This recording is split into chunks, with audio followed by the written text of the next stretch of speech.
Friends, இங்கே பாருங்கள், beetroot நான் வறுக்கிறேன். ஃபஸ்ட்டு நல்லா எண்ணெய் காய வச்சுக்கோங்க. எண்ணெய் காய வச்சக்கப்புறம் கடுகு போடலாம். எண்ணெய் காஞ்சிருச்சு, கடுகு போட்டுடலாம்.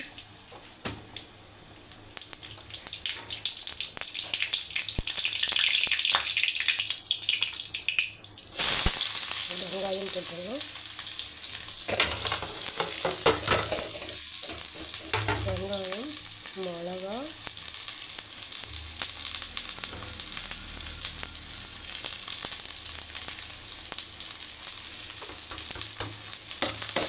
நல்லா மிக்ஸ் பண்ணிடலாம்.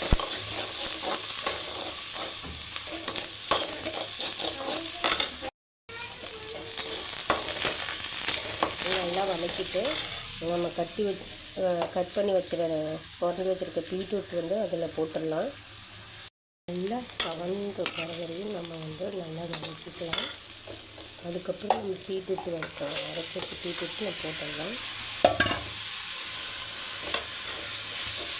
போட்டுட்டு அதோட நல்லா மிக்ஸ் பண்ணிக்கலாம்.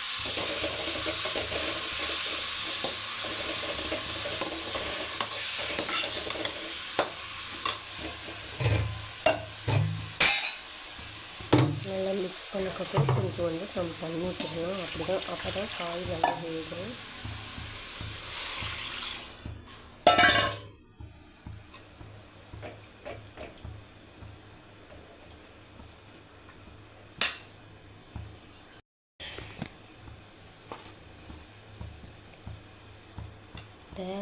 உங்களுக்கு எவ்வளோ அளவு தேவைப்படுமோ தேவையான அளவு உப்பு போட்டுக்கோங்க. அதை நல்லா மிக்ஸ் பண்ணிக்கலாம். இது பார்க்க ரொம்ப சகப்பாக இருக்குது. ஆனால் ஒவ்வொரு காய் எப்படி இருக்குன்னா சகப்பாகவே இருக்காது. ரொம்ப ரெட்டிஷாக இருக்கும். அது கொஞ்சம் நேரம் நம்ம கொஞ்சம் வேக விட்டுடலாம். அதுக்குள்ளே தேங்காய் நம்ம சுரண்டி வச்சிடலாம். தேங்காய் பூ போட்டால் தான் நல்லாயிருக்கும்.